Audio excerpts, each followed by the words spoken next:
Le loup qui apprivoisait ses émotions, de Oriane Lallemand et de Éléonore Tuillier.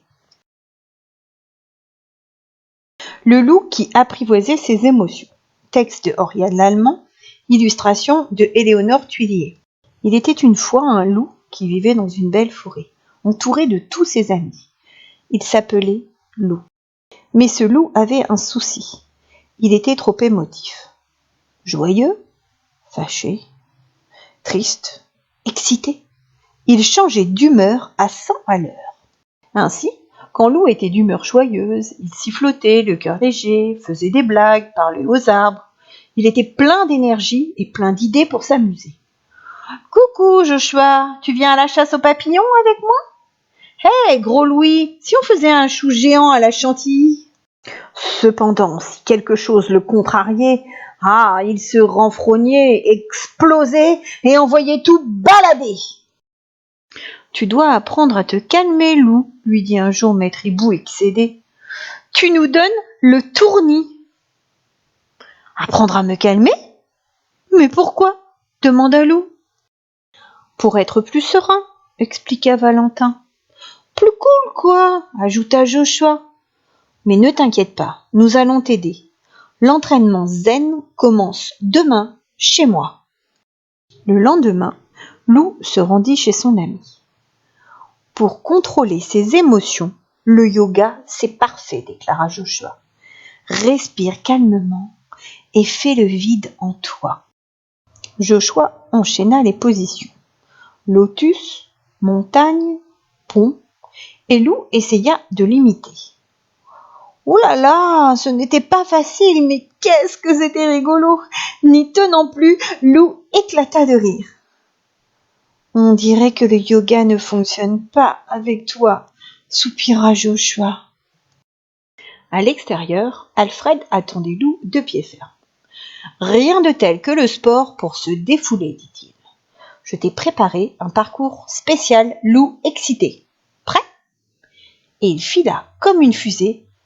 Derrière lui, Loup courait, sautait, rampait. Alfred s'arrêta au pied d'un arbre immense. « On se retrouve en haut !» cria-t-il en disparaissant dans les feuillages. Arrivé au sommet, Loup regarda en bas et sa gorge se serra, son cœur se mit à cogner dans sa poitrine, ses jambes à trembler. « Alfred, j'ai peur !» paniqua-t-il. « Je vais tomber !»« Calme-toi, Loup, je suis avec toi. On va redescendre ensemble, doucement. » Loup prit une grande inspiration et tout tremblant, il redescendit. « Tu as vaincu ta peur, tu peux être fier de toi, » le félicita Alfred. Loup sourit. Ah ça oui, il était fier de lui. Tout ceci m'a mis en appétit, se dit Loup. Cela tombe bien, Gros Louis m'attend chez lui. Les pattes pleines de farine, Gros Louis était avec Louve dans la cuisine. Ils ont l'air de bien s'amuser tous les deux, pensa Loup, jaloux. Salut Loup, fit Gros Louis. Aujourd'hui on prépare des macarons.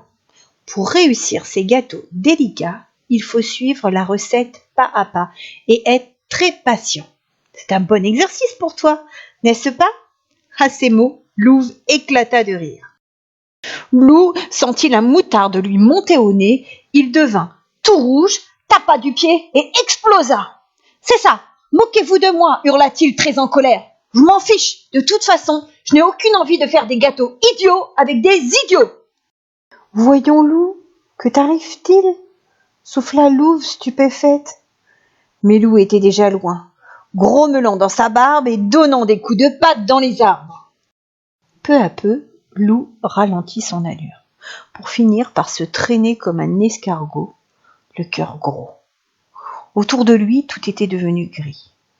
Une larme roula sur sa joue. « Je n'aurais pas dû m'énerver, » renifla-t-il. « Louve ne m'aimera plus jamais. Malheur, c'est moi l'idiot. Comme je suis triste. » « Mais qu'est-ce qui arrive à mon super copain ?» fit alors une voix derrière lui. C'était demoiselle Yeti. En pleurant à chaudes larmes, Loup raconta à son amie ce qui s'était passé. Elle lui fit un gros câlin Puis elle dit: ce qui est fait est fait. Maintenant, il faut réparer ta bêtise. Va voir Louvet Gros lui et excuse-toi. Tu te sentiras beaucoup mieux après. Et si Louve ne veut pas me pardonner? Fit Lou, inquiet. Qui ne tente rien n'a rien, répondit demoiselle Yeti. Allez, file. Tout honteux, Lou retourna frapper à la porte de Gros Louis. Je vous demande pardon, les amis, fit-il. Je ne pensais pas à ce que j'ai dit. Ce n'était pas gentil. Excuse acceptée, sourit Louve. Lou et Louve se regardèrent des cœurs pleins les yeux. Ah, l'amour! S'émerveilla Gros Louis attendri. À table, mes amis, les macarons sont prêts. Lou applaudit. Il se sentait léger, et il était affamé. Le lendemain, Lou avait rendez-vous avec Valentin. Quelle activité son ami lui avait donc préparée. En arrivant dans la clairière, Lou s'arrêta émerveillé.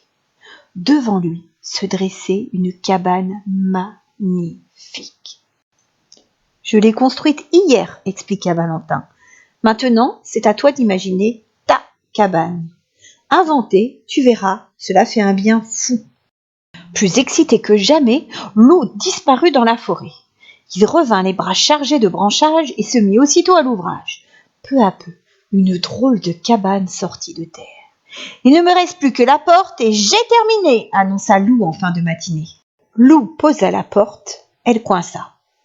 Il poussa et badaboum, la moitié de la maison s'écroula. Tu fais les choses trop vite, Lou, se désola Valentin. Aussitôt, Lou devint tout rouge, tapa du pied et... Il prit une grande inspiration, fit 2 positions de yoga, puis calmement se remit au travail. Quand il eut terminé, Lou se frotta les pattes, satisfait. « Youhou, les amis, j'ai fini !» appela-t-il. « Waouh !» s'exclama Valentin. « Ta cabane est incroyable !»« Et tu l'as terminée sans t'énerver !» ajouta Maître Hibou. « Bravo, Lou !» Pour fêter ça, je vous invite tous à goûter à l'intérieur, sourit Lou. À vous l'honneur! Dans la cabane de Lou, c'était vraiment charmant. Hélas, ses copains étaient à peine installés que la pluie se mit à tomber. « Dépliez les parapluies !» ordonna Lou, ravi. « Vous allez voir comme c'est joli !» En un instant, la cabane se transforma en arc-en-ciel géant. « Que d'émotion !» applaudit Valentin. « Cher Lou, tu nous en fais voir de toutes les couleurs, mais la vie est tellement plus drôle avec toi. » Pour notre super ami, conclut Maître Hibou, hip hip hip, hurrah!